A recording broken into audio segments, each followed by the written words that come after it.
One of my best friends is a trauma doctor in the emergency room, and I was going to visit. And he goes, "What do you want to do when you're here?" I said, "Can you get me into the morgue?" He said, "I should have known you." That's morgue, and I think I'm going to be here for half an hour, and they're going to show me the lab. I just wanted to see the lab, and I said, "I don't want to see an autopsy," probably because it's icky. Yeah. And partly because I didn't think it was respectful. Because if I was dead, I wouldn't want people gawking at me. No. Especially if I flayed open and my guts are all hanging out. The medical examiner just looked at me like I was insane. Like, you're dead, you won't know. But anyway, I said, please. But they forgot I was there, and they became good friends. They didn't know each other. And she's like, "You sent me 3/4 of my clients. We should have met a long time ago." Because he's in the ER, you know? And so they're talking. And somehow I missed her saying, "And next stop is the autopsy suite." And all of a sudden I'm in there, and I'm looking down on what turned out to be a pretty grisly autopsy. And these two are over there yakking. They don't know that I've never seen a body outside of a funeral home before. And I've only seen a few of those. And, just to walk by and kind of, peek and, it's not something I do for fun. And I almost passed out. I was staring there, and one of them had to come and hit me on the back because I had turned sheet white, I was almost ready to pass out. I had this little conversation with myself where, wow, I didn't know they used dolls for autopsies. Doll, it's a body, it's a doll. And I kind of went back and forth, this very surreal kind of experience until they knocked the breath back in me. Well, that sat in my head for a couple years. And then it was time to write a book, and I used it. Because I thought, well, I had this very visceral reaction. And I wasn't family, and I was an adult. What if I'd been a child? And what if I'd known the person? Mm-hmm. And so that ended up being in Scream for me, where she thinks, all these years, a heroine remembers a dream where she saw a doll being carried away, and it was actually the body of her sister. Oh, yeah. And she remembered, she's never really forgotten it, she's kind of locked it away. And so yeah, sometimes it's happened, and I use things that have happened in the past, or I've seen, or I've read. So it's not like I haven't done the research, but I may not have done it in that particular moment, so it's up there, floating around, and it just kind of comes out. And sometimes, it's not like I want to write a book about this, so I'm going to do a lot of research, visit a lot of places, and then... Sometimes I do that, but most of the time it's stuff I've seen and I've just kind of socked away. I was writing a book where one of the victims is an actor, and he's actually been killed by, it was just Die For Me, where he's basically posing people in medieval styles, and it was this, he was holding a sword. The victim had been holding a sword, and they find his body, and his hands are like this. And they're like, what is he doing? And there's an archaeologist, she says he was holding a sword. And she knows what the significance is. Well, he was an actor, and he had a tattoo of an Oscar statue. Well, guess what Oscar's holding? And I did not know this. He's holding a sword. Yeah. I was like, I must have been in my subconscious somewhere, because I looked at a picture, I was like, holy crap. And it's sometimes these things just, they're up there, and I don't even know they're there, but they come out in the writing. So, but I do some research too. It's not like I've wait from, direction from on high. The research is done, but I don't necessarily do it for every book. I may have done it before, or it's just like incidental things that just, I don't even know I've seen. But when a person pops up in your mind and it isn't convenient, do you write it down? Because we are all aging, we forget things. Yeah, sometimes I do, actually. Especially I. For do instance. a lot of forget. And how do you work with that? Do you write it down? I have a spreadsheet where I keep characters, and I keep secondary characters that I want to be main characters. Most of the time, though, I don't even refer to that because they've already told me that they're going to have a book, and it just happens. And I'm like, oh yeah, I had that down there from like a couple years ago. But yeah, I'll write them down, and I just kind of sock it away for later. Yeah, so put them in jail for some I just time. wait, and they'll come up eventually. Everything comes out eventually. So. Amazing. It's always and it's fun. That's what makes it fun when these little surprises happen, and sometimes a little stressful. Are there things now that you're thinking about that you want to write about? You haven't done it yet, Yes. but they are already in your mind that you think, well, I Yes. really want to write about. Can you? Well, I was a school teacher, and last summer I met up again with one of my students who had been in my chemistry class 12 years before. Wow. He's like almost 30 now, and he was with his Australian girlfriend, who was a scientist, and she said that she worked. I said, well, what do you do? And she said, well, I work with sleep studies for people who have different sleep rhythms. I said, you mean like people who do shift work or pilots, you know? And she's like, yes, pilots. Well, later on she shares that she works for NASA. And the pilots are space shuttle pilots. And I'm like, well, that's really cool.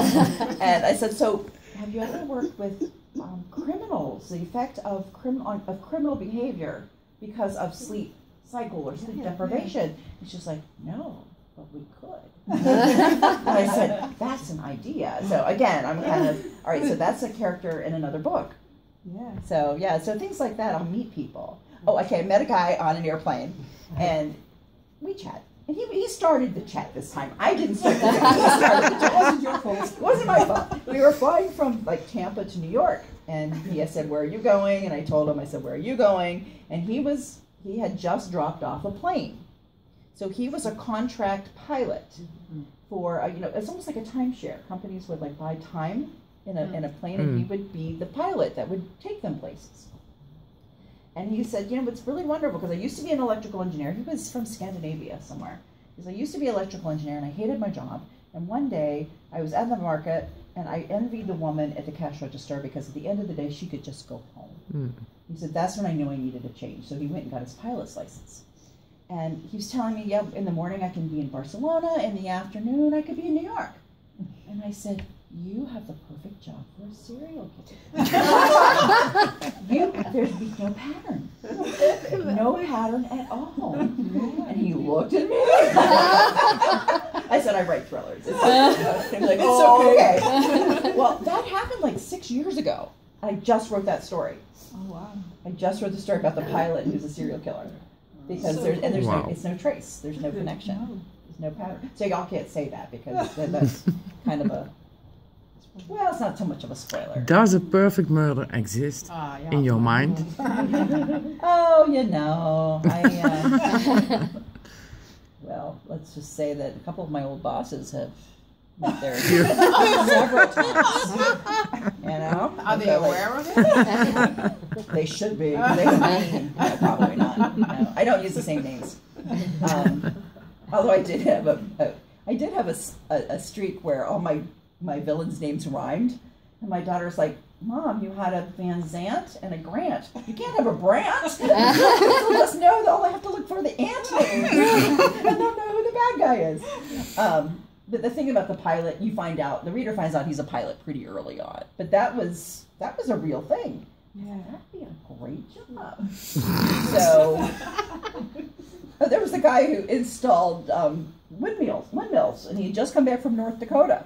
And I said, so tell me how it works. And so he was telling me, and I was an engineer, so you can speak the language. And he was talking to me, and I said, so what would happen if someone strapped a body and a windmill to one of those blades and set it spinning? How long would it take for the person to die? I'm a thriller writer. But yeah, I meet people and then I just sock it away. Wouldn't that be an amazing thing to see as you're driving down the road? Actually, it would be shocking.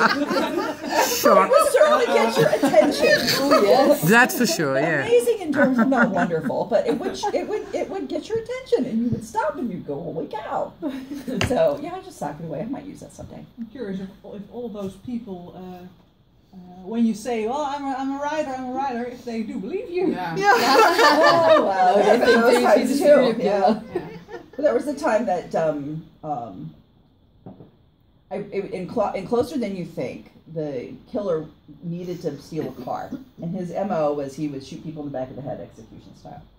And so he meets this. He knows where there's a place he can steal a car in the middle of the night that has no good security cameras. It's an all-night grocery store. So he waits for a woman to come out, shoots her in the head, and he dumps her body under his old vehicle takes everything out of her car and moves it to his old one. He steals her car. He leaves her dead under the van. And she's discovered later. My editor, I'm getting the comments back. This is an example of gratuitous violence. You cannot kill this woman. I'm like, really? Very long story short, she's like, no, she can just hit her in the head. I'm like, he was not going to just hit her in the head. That's inconsistent and it's stupid. And it only works in the movies. And she says, I don't care. Find a way. Because this woman shouldn't die. Like, she was buying dog food, so I think she was like a dog lover, and my editor did not want her to die. 2 days. 2 days. I finally find nothing. I call my friend who's a doctor. I'm like, you gotta help me. I get this editor who will not let me kill this person. He starts laughing because he has known me for years. And he says, this is what you gotta do. He says, I've seen this 6 times in 25 years. 6 times. And it's not something you plan. It's just something that can happen. That if the person's kneeling and they turn their head at exactly the right moment, just the right way, the bullet will enter the back of the head, but not the skull. Mm-hmm. And it creates like a little pocket where it can travel along the skull until tangential forces force it out. Yeah. It's all physics. Won't kill you. So this is cool. Yeah. Because I've seen it 6 times. He says you have an entry wound and an exit wound, but it doesn't enter the skull. It won't kill you, but there's a lot of blood because it's the head. Good. So we do this. The woman lives. So a couple months pass, the book comes out, and it was time to find out the New York Times. I made the New York Times list. And usually we would wait by the phone to hear. I said, but I don't want to wait. I'm going to Disney World. Take the kids and the husband to Disney World. We're off to Disney World, Magic Kingdom, happy Winnie Pooh, Mickey Mouse all day. We get back on the shuttle to go meet a friend at the restaurants. Get the phone call from Claire. Yay, you're number 7. Woo, woo, woo. And we go, yay. And then she says, I just read the proposal for the next book. I was so glad Dolores had a role. The woman under. I'm like, well, that's all on you. I said, I would have left her dead under the van. I forgot I was on a shuttle at Disney World. And everybody looks at me and my daughter's like, Mama! And she goes, it's a book. She writes a book. It's not a film. And Claire's like, what's happening? I just forgot where I was. So I do have to be careful. I mean, I'm sure that people have overheard many of my conversations. I'm shocked that the FBI has not come to my house. Really, I'm a little offended because they really should have. But yeah, I do forget sometimes. And I have to be careful that people know I'm a writer and not some grisly person. However, my husband and my daughter went freezer shopping. And now he says, I can never shop for a freezer the same way again because they open it up. And he says, how many? And my daughter says, at least 6. And the salesman says, like 6 what? Bodies? Well, I think they did that so he could go away. So he's like scurries away and they can look at people. He's like, I can never shop for a freezer the same way again. And that is not my fault. That's all on you. So it's contagious. Yes, in other words, yes. Yeah. Well, he says he doesn't sleep. He sleeps with one eye open, is what he says. But he snores. So he lies. He's like totally asleep. He couldn't snore like that if he slept with one eye open, but yes, he lies. But he's very sweet. He does help me. There was one story had a lime pit in the basement, and that's where the killer would throw his victims, toss them in the lime pit. That was Martin's idea. He's very proud of that. You used a lime pit yet? No, I haven't. So yeah, sometimes the whole family gets involved. And then my daughter just got her degree in religious studies and Japanese. And so in the book that comes out in the United States in February, Say You're Sorry, there's a cult. So she helped me build the cult. So I finally am getting back some of that education I paid for in religious studies. So she's built my cult for me. So in your next book, the Japanese Yakuza gets a role or something. Yeah, maybe. See, I have a tattoo. And my daughter says I can't show it when I go anywhere because they think that I'm a bad person. Because people, I'm like, that can't be true. There's got to be somebody in Japan that's got a tattoo. I'm just like a mom. Probably like, much. Somebody doesn't think I'm Yakuza. I don't think so. I have one little tattoo. But I know I want a second one because they say once you get your first one, you're addicted. I'm already planning the second one, but after I come back from Japan. What's it going to be? It's going to be an angry rose. Angry rose. Angry rose. Yeah, right. Angry rose. But this one is the symbol, the Icelandic rune for wisdom. It's my Okay. Okay. Wise woman. Any other? So here it's your 17th book now. Well, how far already are you in the US? The one that comes out in February is my 22nd. Good. So y'all still got some stuff to read. Yeah. I live to serve. So I'm starting I'm in the middle of the 23rd book. I need a new bookcase. Yeah, they're so big, eh? I love them. I have 2 shelves, only black books, only the rose ones. Oh, Yeah. thank you. Yeah. That's very sweet. Do you have a favourite? Which one of your books is your favourite? Oh, Lordy. I get asked this question. It really depends on my mood at the time. And I think probably the one I really like, I'm Watching You, and that's the one with Kristen Mayhew and Abe Reagan. And I that book had an authenticity to me and I wrote it in 17 days. Wow. 17 17? And I'm like, I can write No a book way. in 17 days. And I've never done it again since. I write a I've been poem in chasing that elusive 17-day book. But yeah, that's Wow. Is that your record? 17? That was my record. Yeah. My record. Now I wrote Scream for Me. I wrote the first draft, and I wrote 600 pages in 24 days. Wow. Or 25 days, something like that. But it was, when I got done, I couldn't hold a coffee cup. My hands hurt so bad. I'm like, I can't do that again. So I'm being nicer to my health. Good for you. Yeah. So, and it's amazing how much you can actually get more. You can get more written when you sleep. And I was like, this is a surprise to me. And my husband's like, I've been trying to tell you this for years. So yeah, I sleep. I'm like, I can actually be more productive. So it's good. I'm not going to tell you I told you so. But. How do you think that these days or the last decades there are a lot of female thriller writers? We've got some colleagues in the US, but also in the Netherlands. I feel like nowadays it's mostly dominated by women, that genre. How do you feel? Are we from the inside evil? Oh, yes,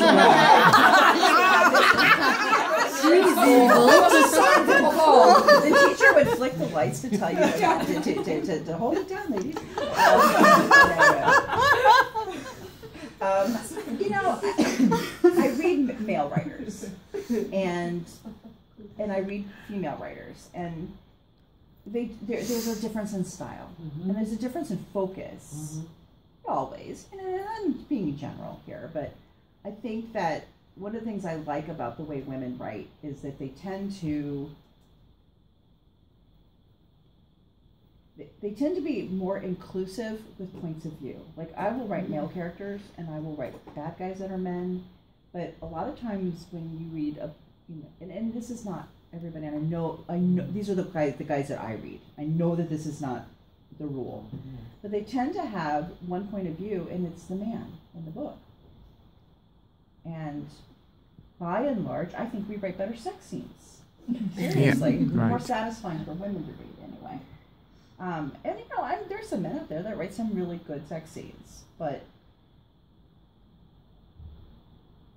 many of the men I've read, it's like, and they kiss, and then like the lights go out and they come back on again. You're like, what? That is terrible. That's satisfying. Thank you very much. But it's just a difference in focus. And I think that because a lot of readers are women, that women like that, and so I'm reading more women thriller writers. Now in the United States, it's still heavily dominated by men. It is? Oh yeah. Yeah. In the US. In the US, yeah. Well, that's what I feel like, because, I think a lot of translated books are here for women. Yeah. Tess Gerritsen, Well, Karen women are the big Salter, readers. Women are the big Lisa readers. Gardner, yeah. Well, and there are many of the ones I read. I Who love is your Lisa. favorite? Lisa Gardner. Lisa Gardner, I Me love too, her books. yeah. She can scare the pants off me. Yeah, Yeah, right. yeah. And men writers, I like Harry Bosch. I mean, the guy, Michael Connelly, he writes Harry Bosch. Yeah. I'm like, Harry, no, don't. And then women, don't fall in love with Harry. You're going to die and go insane and go to prison. You just want to say, no, beware. But Lisa Gardner is an amazing writer. And she's a nice person, too. Yeah. And she's like, people say I'm a nice person. How can I write these villains? I'm like, I know, right? I'm a nice person. So we laugh about that. But she's a very nice, and she's a smart writer, really smart. And but I think that women are being given more of a chance, especially with a lot of the independently published women. Because there's only, at traditional publishing, they only have so many slots. You know, and if you've got a bunch of established male writers, it's harder to break in. So, I mean, that's the last statistics. So I think that the indies, the independently published authors, is starting to open things up, and it's going to be good for all of us, even in traditional publishing. So yeah, I think it's getting stronger. I do feel like it's still dominated by men. Mostly. Kunnen ze straks nog heel even wat foto's maken?